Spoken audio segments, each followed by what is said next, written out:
Hello and welcome. We will continue from the previous session. We were discussing about lean startup. We concluded discussing the charge early issue, which is a very key component of lean startup. Charge early is one of them, then having a minimum viable prototype, and then getting your idea validated through minimum viable prototype is the validated learning. So, these are key components of lean startup. So, charge early is somewhat counterintuitive in today's e-commerce world. Otherwise, if you are selling a hardware, perhaps you definitely charge at the beginning itself. But charge early also means that when you are building your first prototype, which is a very simple and with minimal but key features, even at that point of time you can expect people to pay, and if they are actually paying for it, that is a wonderful validation. And charging early actually keeps your cash flow healthy. So, you do not run out of cash too early if you are continuously making cash inflows. Now, as I said, minimum viable prototype is one of the key components of lean startup philosophy. This is not just the simplest possible product or smallest imaginable product. It is a simple product, but it has the key features around which your value proposition has been made, because you want your customer to understand your key features, so that they can make an informed decision. They can give their feedback on the key features, not really on something that is not the core to the product. It can be a simple video, it can be a concierge model, it can be something like a split test, like 2 websites. We will be talking about that moving forward. Early prototypes can be many, means it can be anything depending on the kind of business that you are in. There cannot be a formula like one size fits all. It is not like that. It may even be a story. You can just tell a story, and people like Drew Houston of Dropbox, he actually made up a story, showed it in YouTube. We will come to that. Make sure that user can get adequate insight, meaning that the features should be such that they have a holistic view, at least a holistic view about your value proposition. Otherwise, they will perhaps reject the idea. Suppose the key features are not that, they will say, what is this? It does not solve my problem. So, their feedback also will not be meaningful. So, they should be able to provide meaningful response. And the earlier you can do the testing, the faster and the earlier you can do the testing, the better it is, because you get feedback with minimum investment, minimum time. So, if the feedback is negative, then you do not have to pursue further. You will be able to pivot quickly. But if you get that same feedback, that negative feedback after, say, after investment of a lot of money, time, then all these are lost. You have to eventually pivot. Whereas, if the feedback is positive, then you persevere, meaning that you continue with adding more features and then more rounds of validation through this process. So, you need to understand the user story for this purpose, because first thing is you should empathize with the customer or the user for which you are developing the product, and empathizing necessitates that you put yourself in the shoes of the customer, meaning you become something like you become the customer and feel the pain. So, how can you do that without really becoming a customer? Is that you must define a customer or user persona. Persona means it is almost like an ideal customer who has all the pains that you try to alleviate. Number one. Number two, you understand their psychology, their behavior, their aspirations, so that you can build all of them in your product. Not all of them, but you try to build maximum of them into your product. The early adopters kind of people are actually more suitable for validating your early prototype. Usually early adopters suffer from the pain that you are trying to alleviate. More importantly, they don't bother about aesthetic look or anything. They are forgiving. They may or may not have the money. That is not important, because even if the money, whether they have the money, that can be decided only when you have the product and you have the pricing or cost structure and then pricing done. So, one should not really bother about whether they have the money at this point of time. But then moving forward, as you have the product and you have clarity about the kind of cost that you are going to incur and the price that is going to be there, then you should be talking to customers who are capable or who can afford your product. Otherwise, it is going to be wastage of time and resources.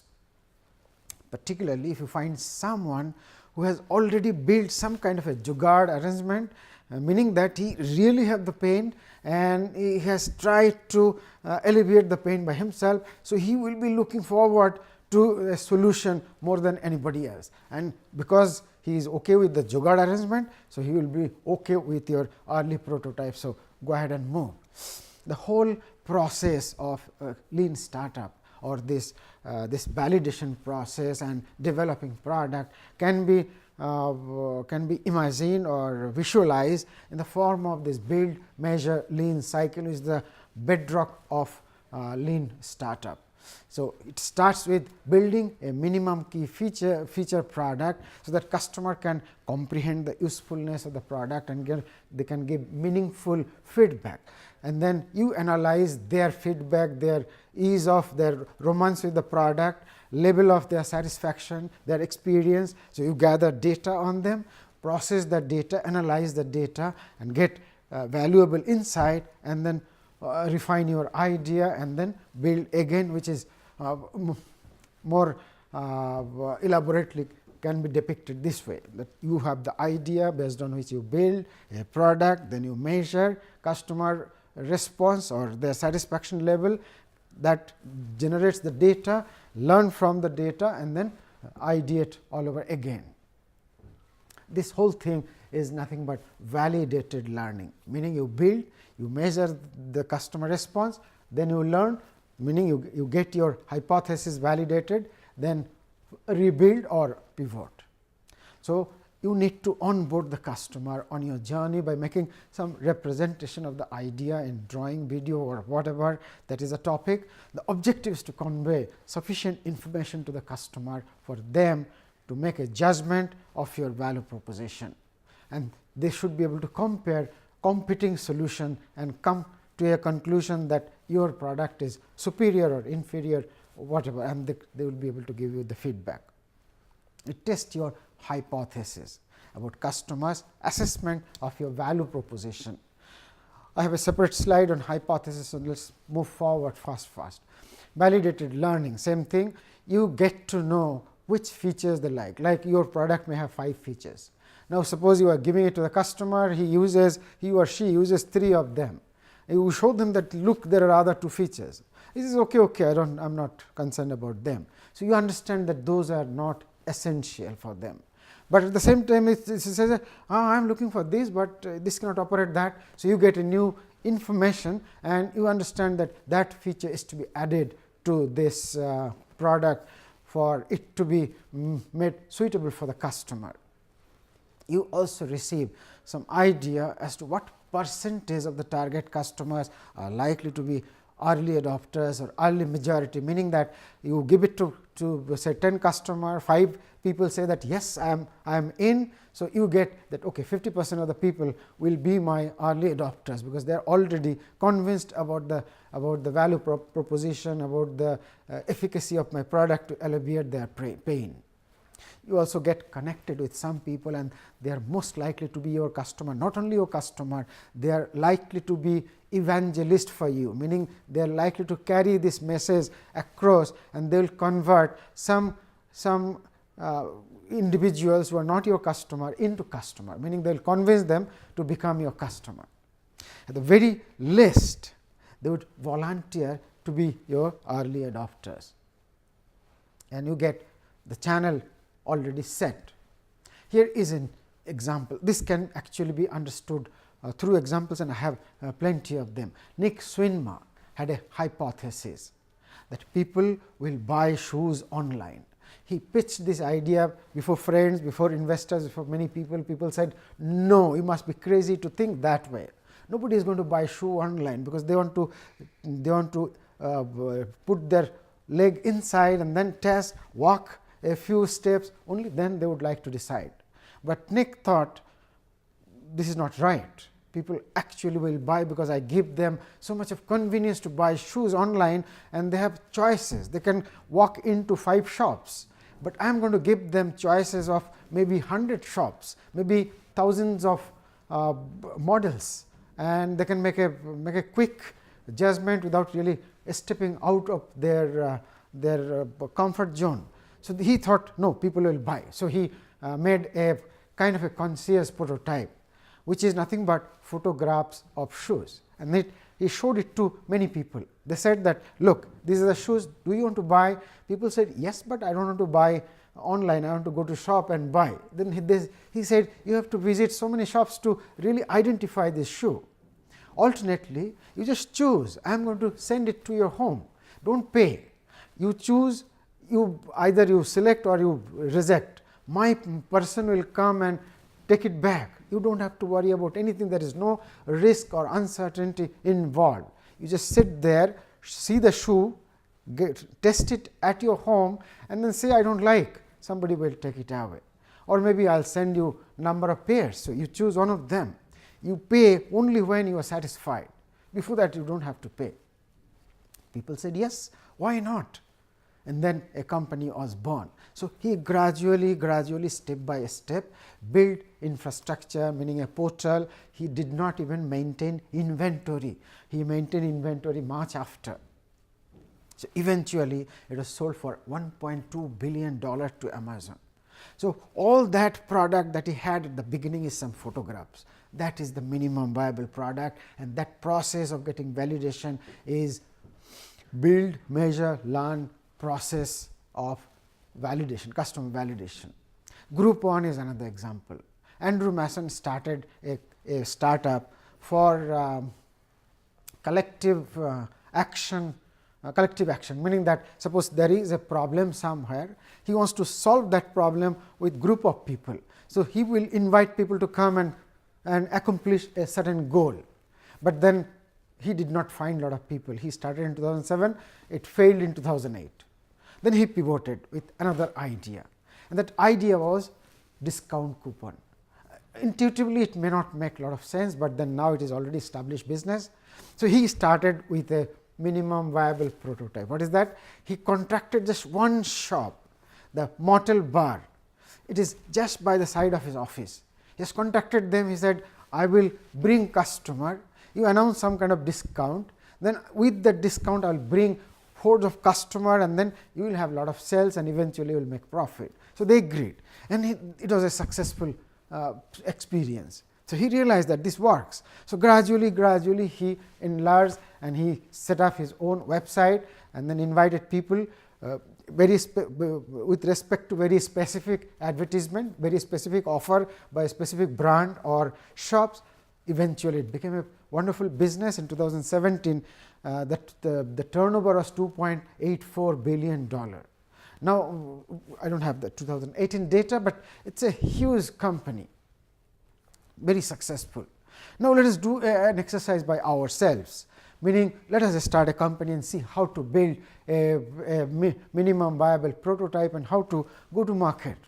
So, you put yourselves in the shoes of the entrepreneur. Suppose you just decided, okay, let me become an entrepreneur. How to do that? So, you are scouting for ideas. Then you thought, okay, let me think about farmers, because they are the people, they produce our food, but they are mostly at the bottom of the pyramid. So, let us see what their pains are. So, you did some reading and you got reliable data that farmers are dying because of spraying pesticide manually. So, they inhale the pesticide and they have fatal diseases. So, you become concerned that this is a huge problem of our society, and we must avert this system, we must alleviate this pain of the farmers. How to do that? You also have data that means in order to find out a solution. So, you go through you do some analysis as to how this is this problem all across the world, or is there a solution in the developed world that is already there, but it is not here. So, you can bring them here. You found that developed countries uses only 25% of the whole pesticides produced in the world, whereas 99% of the deaths happening here. This is humongous. So, you thought this is outrageous and I must find a solution.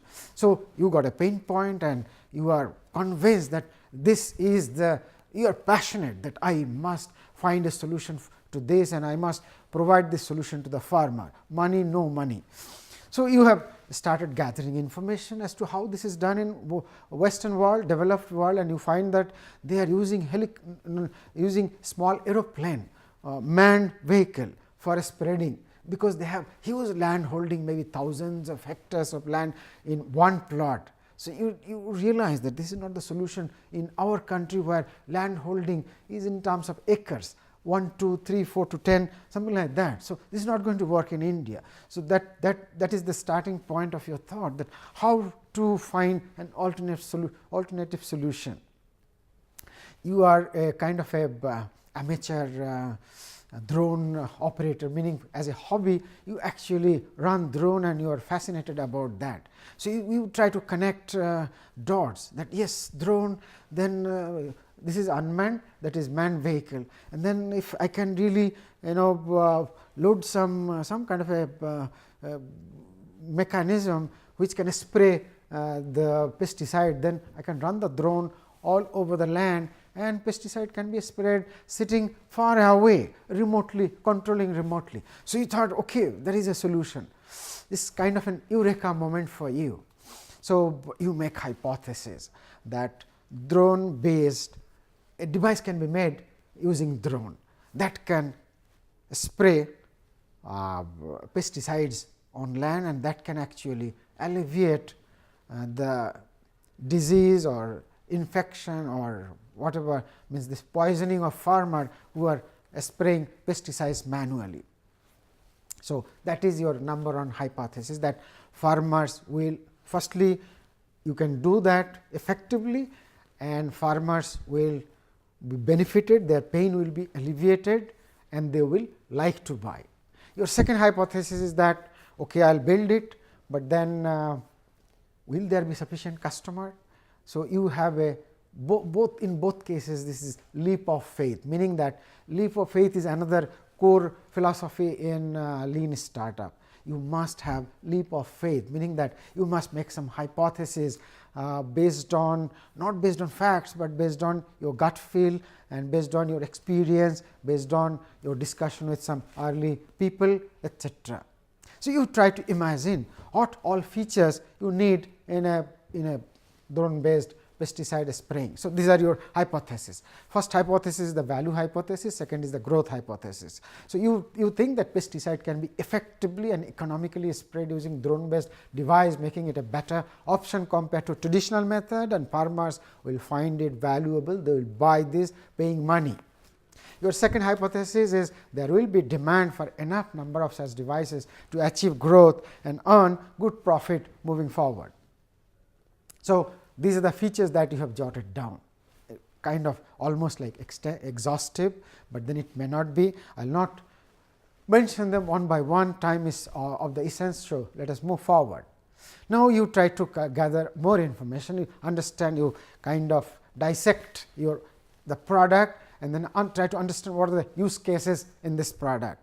So, you find that quadcopter technology is one of the use cases, meaning that you need to develop technology for a quadcopter that will have sufficient that can carry sufficient payload, and then there should be an electronic controller in that. So, you need electronic engineer to develop this controller, and then you need a software expert for image processing, because wherever the crop is yellowish, meaning that there are deeper or accentuated attack of pest, you want to spray that the pesticide more on that. So, you need a person with a image processing background, you want to integrate this whole thing, particularly the controller and then the base station. So, you have so many use cases. So, you think that okay, so I need to hire so many people, because you are just an amateur in drone.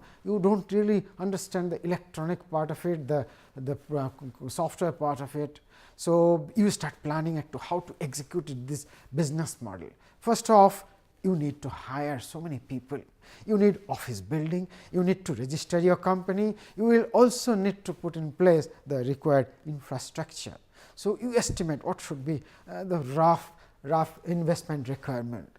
So, you conservatively estimate is that for completely developing the first prototype, you need something like 2 crore rupees of investment, including some salary to the early employees, and then some infrastructure, some materials to be bought, some testing equipment, testing equipment is to be bought. So, there are so many other things necessary.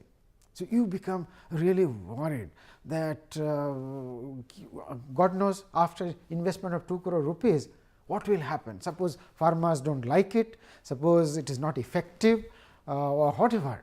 So, the cost, the uncertainties and the risk is kind of intimidating for you, and then you kind of become discouraged, and then your plan fall apart. So, your plan failed even before start of the business.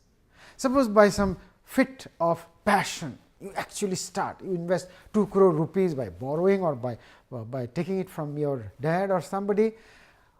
Then you can imagine, with all the risk, etc., chances of success is so less. So, it is so much of risk. So, nobody would like to, nobody should be doing that actually. How it should be done in that case, how people are doing. Actually, lean startup philosophy, if you look through the lens of lean startup, it will look very different. Let us see how it actually looks like. Your minimum viable prototype. So, first component of lean startup is the minimum viable prototype. So, what you do is you procure off the shelf quadcopter from a local shop, and then you procure other essential component, not many, but a gas cylinder, a small gas cylinder. You pack that with at high pressure, you pack that with pesticides, and you put some kind of a bulb on the cylinder, and when you start the quadcopter, just before that you open the valve, so that pesticide will just get spread. Now, from a controller you take it to the farmer, bring some farmer, a bunch of farmer, maybe 100 of them, let them all see and create some kind of noise, and some collective opinion will emerge. So, bring some farmers and give a demo, and you show them that this actually works, and then you tell them that this is just an early prototype, this is not the real product, so that they do not get intimidated by some lack of performance or something. You want to make sure that they take it in a positive light. So, means that is what is actually the case. So, you try to educate the farmers about the pros and cons, the need for a bit of a technical knowledge, the operational this thing means ease of operation or the expertise. Then get their detailed feedback, what features they think was good or is good, what features they want to add, or whatever. I mean, you get a holistic perspective, and then jot down, and then that should be the data with which you should now do the learning, complete your learning process, and then redesign, means add or subtract or whatever. So, you have just built your minimum viable prototype. Now, this whole process of getting farmers on the field, demonstration, and then getting their feedback is nothing but build, measure, learn cycle. Let us move forward. So, though we have got it validated to some extent, but still it is too early to hire a lot of people and place all the infrastructure in place. We have many miles to go before we really start investing in a big way. but then it is time to form the founding team. Founding team should be formed early on, not really when you start the company, but before starting the company. If we can form team, we have already discussed what kind of people should be invited to be co-founder, not dwell on that today, but this is a time when other people also should be on board, and then they should also get the excitement, and they should be able to contribute, so that you have helping hands around, and then it should become a joint effort, so that everybody is committed to it, and they know what they get the excitement, they know the risk, they know the potential upside as well. So, this is the time to invite co-founders.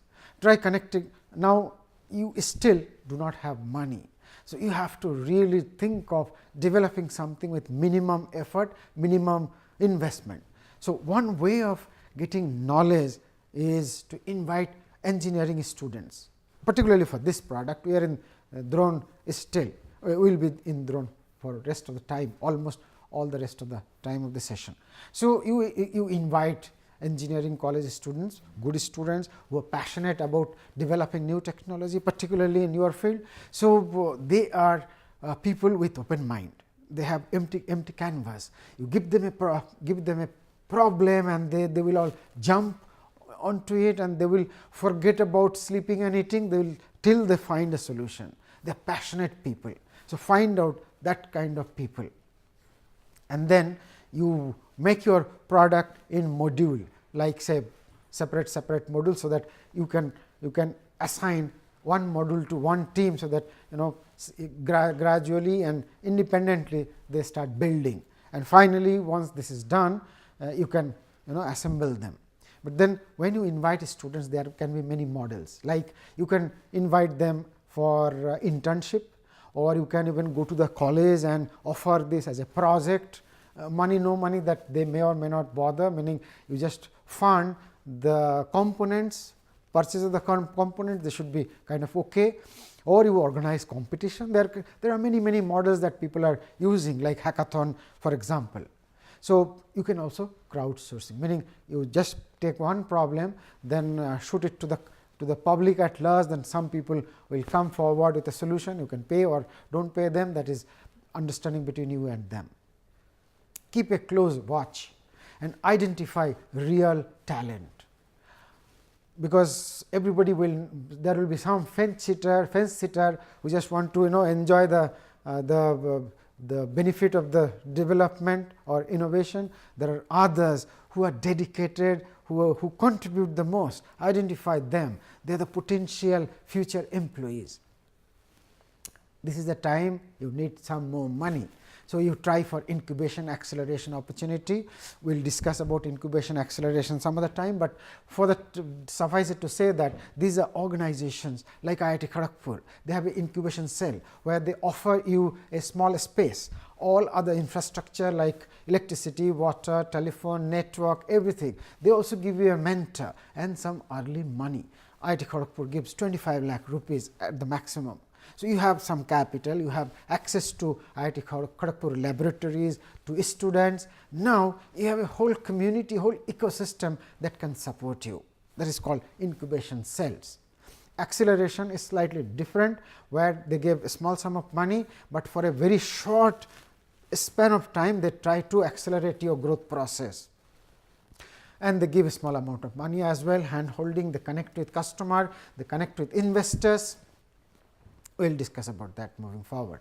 Continue to bootstrap as long as you do not get other sources, but do not try for investors money at this stage unless your product is kind of proven. Once the modules are ready, assemble, test, take it to the farmer's field, and then you become, once you feel that this is a complete successful final product, there is no final product. Product goes through development even when they are in the market, but when you are ready to go to market, almost like when you are ready with a prototype that you are ready to go to market with, this is the time you can approach to angel investors for funding. Venture capitalist will come much later.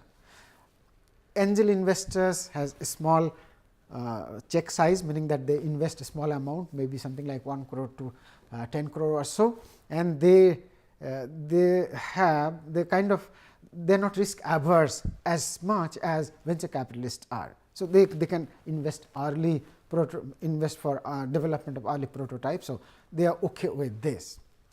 Means people say that they have higher risk appetite is a misnomer, but they are not as risk averse as others. And now is the time to fill the skill deficit or talent deficit. So, if you think that particular domain is not properly attended, we do not have expert, then this is the time to hire. Now, this is also time to build content. Content means information about the whole ecosystem or about the whole pain point.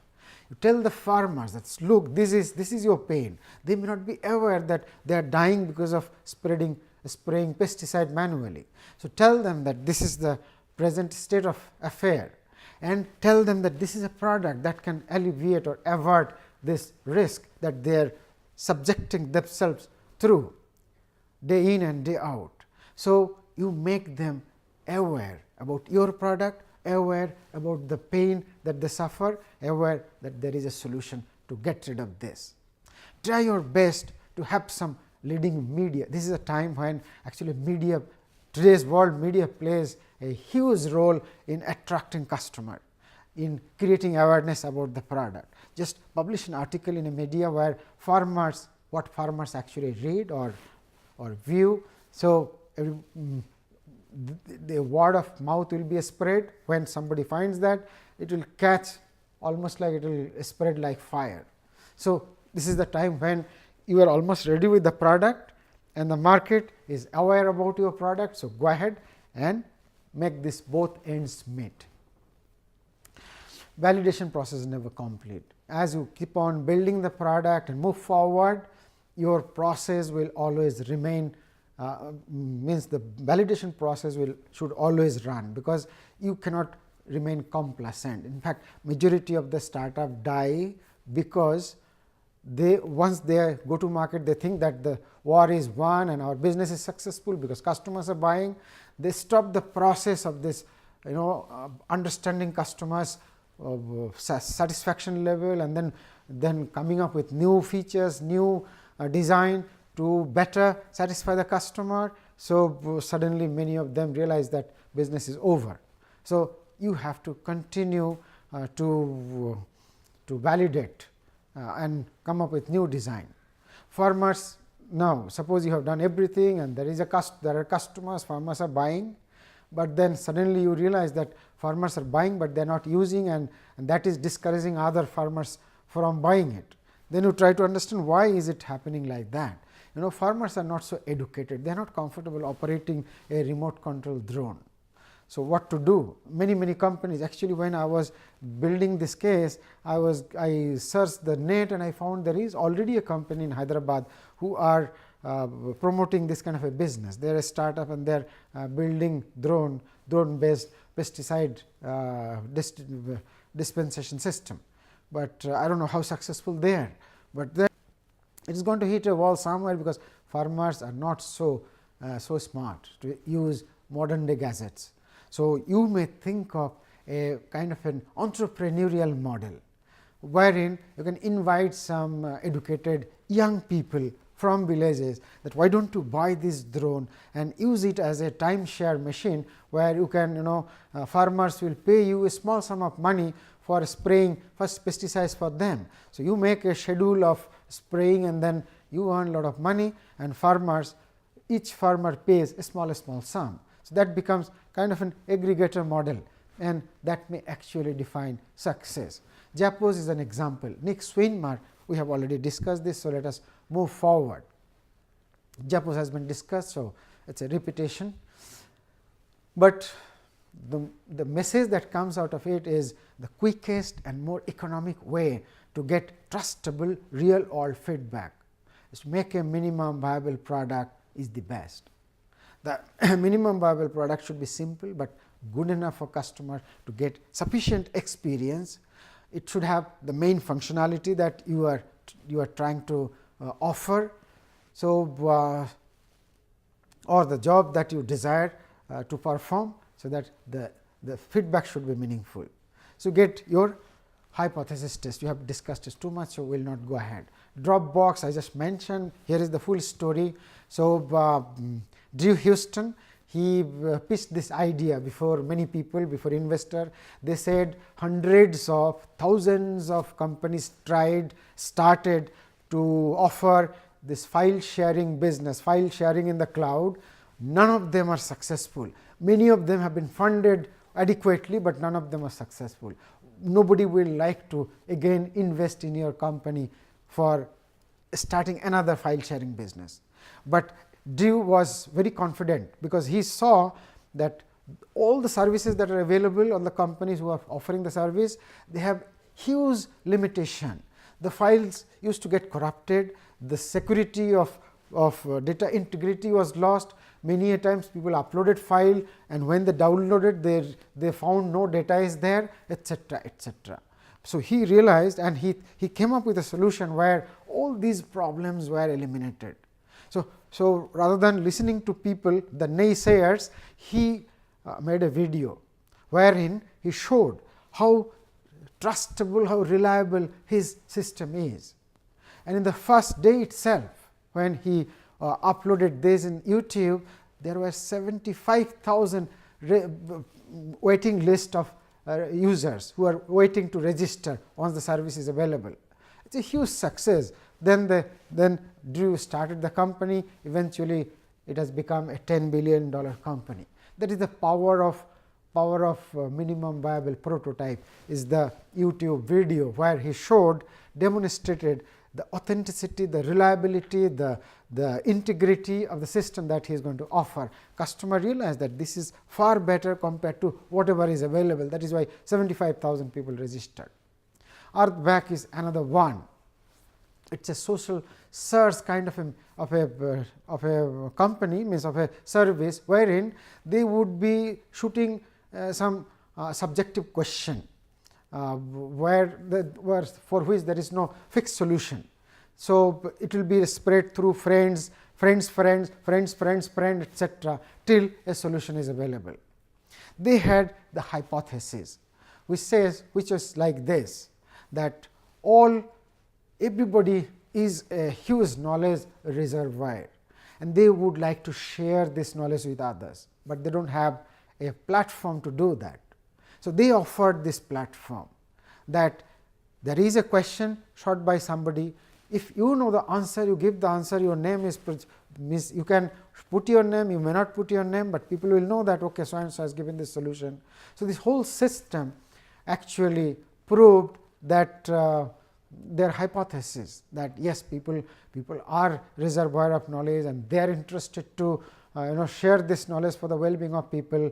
And then eventually it became a huge success. Google purchased this company for $50 million in only in a span of few months of time. This company existed for few months of time, and it became $50 million because through minimum viable product, through validated learning process, they actually got their idea validated. They got huge registered users, and Google also realized that okay, this is a proven business model. So, if you are developing a software, this wireframe model can be your minimum viable product. Like DoorDash's company, they started with a website which was built for half an hour only. Only half an hour they built website, and the first call came for food delivery, and they thought yes, this is a business which is viable, because people this was their hypothesis, that people will order food online. Till then there was nobody offering this service, but then they were afraid.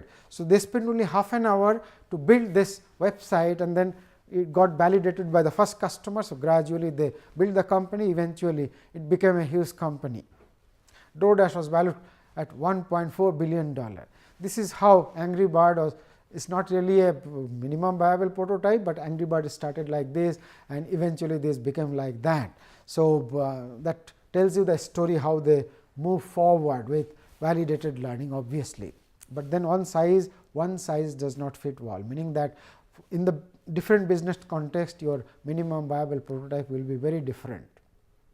How to identify Innovator kind of customer for validation? You read them. I do not want to increase the size of the video, so I will move forward. You should brainstorm, you should invite lot of people, similar kind of people in a room or in a marketplace or anywhere, and then pitch before them. If there is a crying solution, people will come forward, identify the most aggressive people who are interacting with you, asking question about the product. You know that they are interested. So, though they are your early adopters. This have already been done. A smoke test is something that you send mailer and then you give the website address. Some people will be visiting the website, and out of them some will actually register. So, that is the smoke test. With a minimum viable website, you can get your idea validated. You see what percentage of people who are visiting the website are getting registered. So, that is you change the site, different site, like the A/B test. You have different websites, and then you get to know what percentage of people visiting the website are becoming are registering at least for the job. This is the Google landing page, and this is the Yahoo landing page, very different, and that tells the story about minimum viable. Even though Google is not really offering minimum viable prototype, but then it looks like a very simplistic one. Simplicity have so much of advantage. Then again you should pause and read, because I am running out of time. Now, this I find many of the students offer some education based content as their startup philosophy, startup product. So, here is an example how you can actually get your idea validated. I thought this will be very relevant for my audience. So, this is number 1 slide, this is number 2, just go through them and you will get to know.